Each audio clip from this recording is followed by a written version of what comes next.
The witches gathered around the body of a dead witch, casting a spell to search through her memories in an attempt to find the location of a weapon. However, the difficulty of this task far exceeded their expectations, and the head witch quickly called off the effort, suggesting that everyone take a break. Newly initiated Davina, having nowhere else to go, began to confide in the dead witch, Ariane. Witches who are not revered as sacred cannot find peace in death. Davina couldn't bear the thought of Ariane's soul wandering aimlessly, perhaps sensing Davina's kindness. The dead Ariane showed Davina her mind and the wooden horse made of white oak stake. This sudden discovery left Davina utterly shocked. At this moment, Klaus arrived at the witch's cemetery carrying a suitcase, where Camille and Vincent were waiting for him. They planned to exchange the small wooden horse for those dark magical artifacts, even thoughtfully setting up boundary spells. Camille immediately noticed that Klaus had only brought a portion of the dark artifacts and demanded that he bring everything, or the deal was off. Vincent, tired of their bickering, urged them to hurry up. Camille finally admitted that she wanted the dark artifacts for self-protection, as she feared that Aurora might return to harm her at any time. Klaus, feeling a pang of sympathy, handed over a portion of the dark artifacts to Camille, promising to bring the rest later. Meanwhile, Davina was preparing her ritual. As the flames ignited, her consciousness was transported to Klaus's house. She watched as Klaus frantically rummaged through his belongings, but Klaus couldn't see Davina's presence. Hayley, furious, snapped, "Do you really have to wake up our daughter?" Hope had just lost her stepfather and her most cherished toy, a devastating emotional blow for a toddler still in diapers. It pains me that Hope is upset, so I'll add it to the long list of grievances I'm already tallying. Hayley remarked that Camille wasn't exactly thinking clearly right now. Klaus retorted that Camille was perfectly rational when she was threatening him with the wooden horse in the witch's cemetery. Davina heard every word loud and clear. She extinguished the candle, but was immediately caught by Madison. Madison reminded her that good news should be shared. Davina insisted that she knew nothing, but Madison didn't believe her, warning that Aya never kept her promises, that joining the organization would strip her of her true self, and that all Madison wanted was to get out of here for good. Madison then forcefully entered Davina's consciousness and quickly discovered the location of the weapon. Camille and Vincent were still anxiously waiting for Klaus. Vincent tried to reason with her, saying that Klaus had entrusted her with so many secrets because he trusted her, but Camille had betrayed that trust. Camille replied that the girl who once existed was dead. She was now the reborn Camille. On the other side, Klaus is trapped by Madison and his cell phone signal is completely blocked. As night fell and a cold wind began to blow, Vincent keenly sensed that something was wrong. A new guest had entered his boundary spell. Klaus remained trapped until evening when Madison finally revealed herself. She informed Klaus that her sisters had arrived, and they were going to take the weapon that could kill him. Without warning, Madison lifted Klaus into the air and, with a swift motion, snapped his neck. The Sisterhood of Witches also surrounded Camille and Vincent. Poor Vincent, realizing he was outmatched, urged Camille to run. Camille still hoped that the dark magical artifacts could protect her, but Madison quickly caught up to her. Camille tried to hide the small wooden horse behind her back. Madison mercilessly broke Camille's ankle, then proceeded to snap every joint in Camille's body. Camille writhed on the ground in agony, her body contorted, and the small wooden horse rolled uncontrollably to Madison's feet. Madison bent down to pick up the small wooden horse. Seizing the moment, Camille hurled a dark magic orb, and the unleashed power did indeed subdue Madison, but before Camille could get closer, Madison disappeared, taking the small wooden horse with her. Camille and Klaus start fighting again, and Vincent is so upset that he can't concentrate on the spell. He leaves without looking back. An enraged Klaus continued to rant at Camille. Camille, equally furious, fired back with the same intensity. Their shouting match grew more and more heated. Camille then answered a phone call, and Davina informed her that Madison had already found her location. Camille, furious, yelled, "The small wooden horse has already been taken. Isn't it a little too late to be telling me this now?" Davina told her that Madison served another master. She wasn't working for the Sisterhood. At this moment, Madison had already met up with Aurora. Without hesitation, she handed the small wooden horse to Aurora, demanding that Aurora keep her promise and allow her to leave the Sisterhood. Aurora gave a sinister smile and sank her teeth into Madison's neck. Poor Madison had once again trusted someone who was unworthy of her trust. Following tradition, Davina consecrated Ariane as a deity. Ariane, now one of the witch ancestors, appears to thank Davina and tells her that Cole is not doing well in the undead world. Ariane instructed Davina to quickly use the Sisterhood's power to resurrect Cole.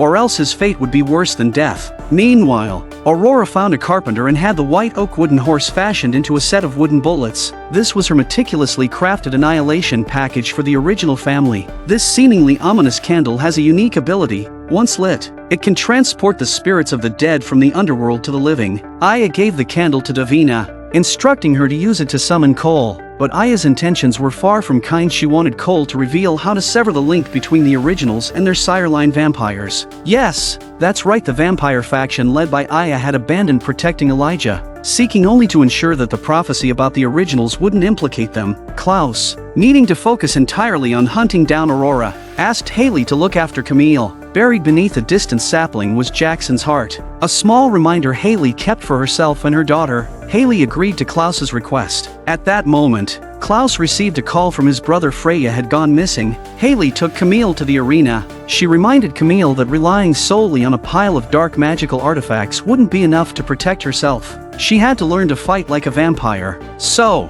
Hayley invited Camille into the arena to learn combat skills. This offer was exactly what Camille had been hoping for. Meanwhile, Davina successfully lit the candle, and her longed-for boyfriend appeared before her. But Aya didn't give the couple much privacy. She demanded, with relentless pressure, that Cole reveal how to break the link. Cole, refusing to back down, insisted that he would only tell Davina. Aya turned away in anger and stormed off. Cole told Davina that their mother had created the link between the originals and their sireline vampires to protect her children from being killed, and therefore, the link was unbreakable. But Davina quickly saw through his lie. What they didn't realize was that the spell on the candle had become a perfect means for Aya to spy on them whatever they said. Aya and her witches could hear every word. Seeing that Cole won't talk, Davina is left to reason alone. Cole tried to stop her, saying that breaking the link would require the sacrifice of a life. Davina quickly realized that he was talking about the heart of a vampire from outside the original's bloodline. Cole's reaction confirmed Davina's suspicion. Aya quickly learned of this information as well, but almost all vampires had been directly or indirectly turned by the originals. Where could they find a heart from outside the original's bloodline?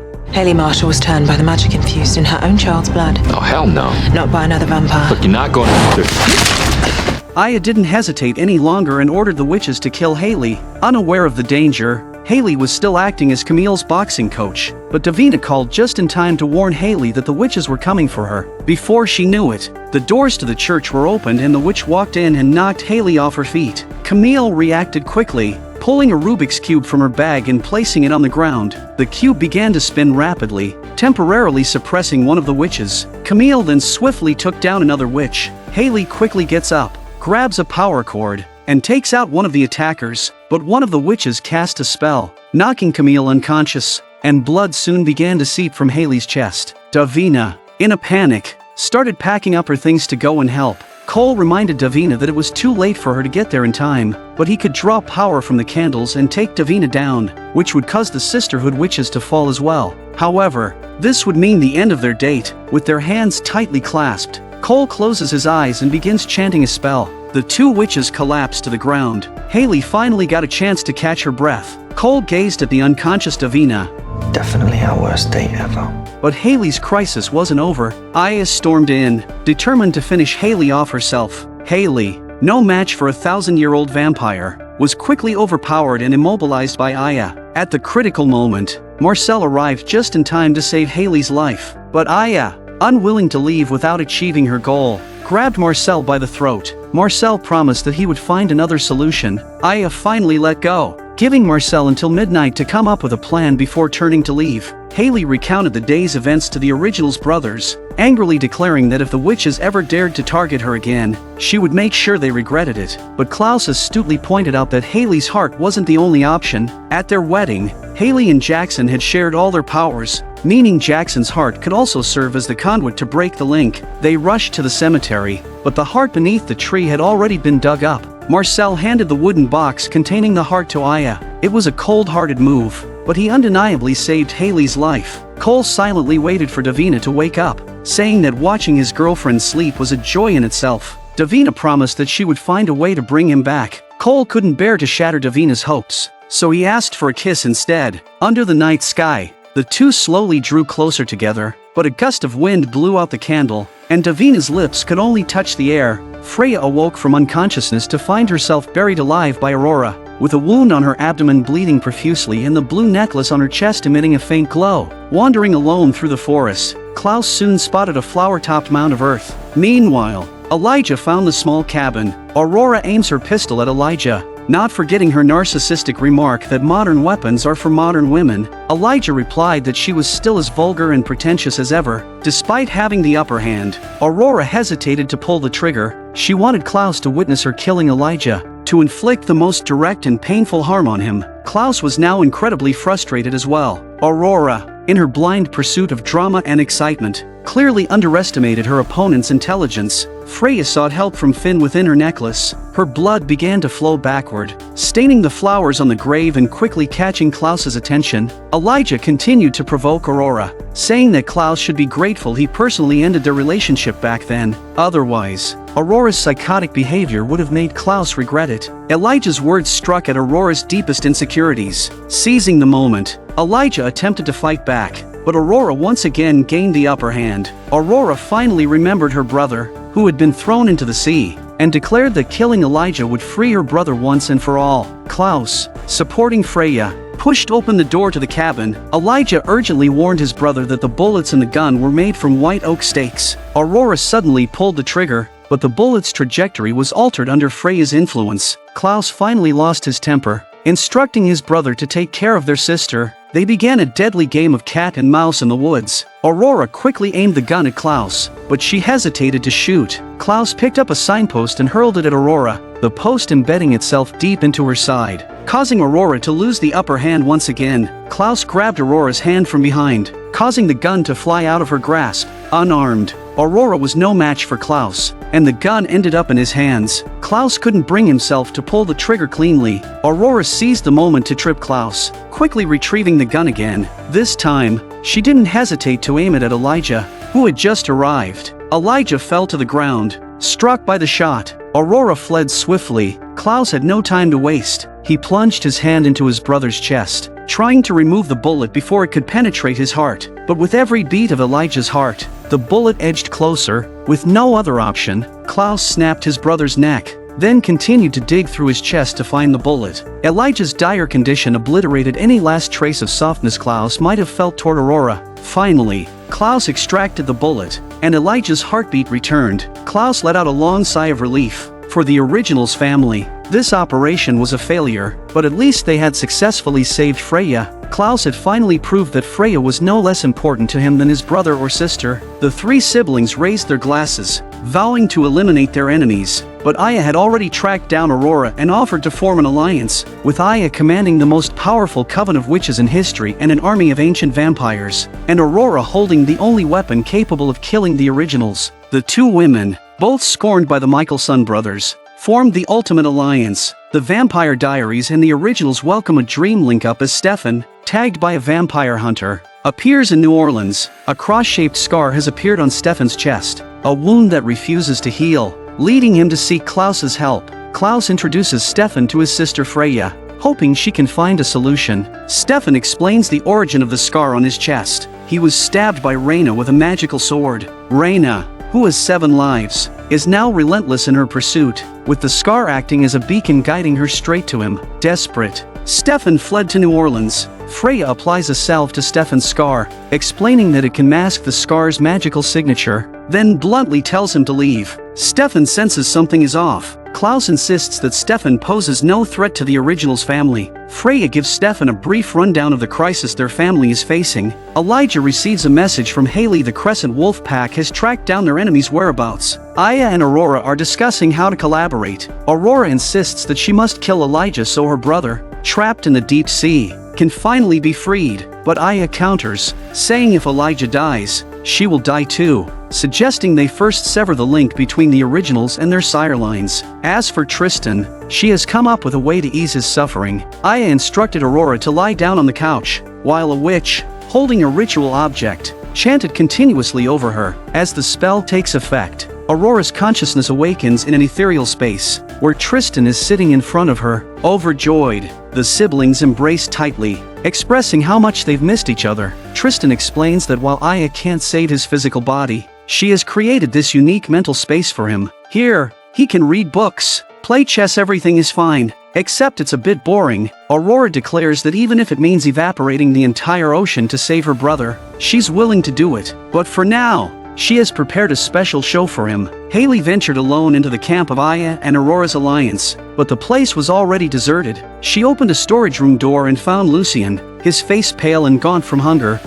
Klaus, out of here. But Lucien's warning came too late. The Originals brothers had already encountered the fully armed Aya. Without hesitation, Aya aimed her gun at them. Elijah, however, remained calm, reminding her that if she killed him, she would die too. But Aya didn't pull the trigger. The witch behind them comes out and casts a spell on Klaus and Elijah, and they both fall to the ground. Klaus and Elijah's consciousnesses were transported into Tristan's illusory world. Klaus was immediately irritated by the sound of Aurora's voice once again. The annoying siblings appeared, taunting them by saying that if Klaus and Elijah could find the objects that represented the two of them in this room, they could escape. But while they played this game of hide-and-seek, Aya would be completing this spell to sever the link between the Originals and their sire lines. And once the spell is completed, with the Originals brothers' unconscious bodies defenseless, the fall of the Originals family would be inevitable. Meanwhile, Davina was preparing the spell to break the link. The brothers' bodies floated motionless in the water. In the dream world, they were frantically searching for the symbolic objects,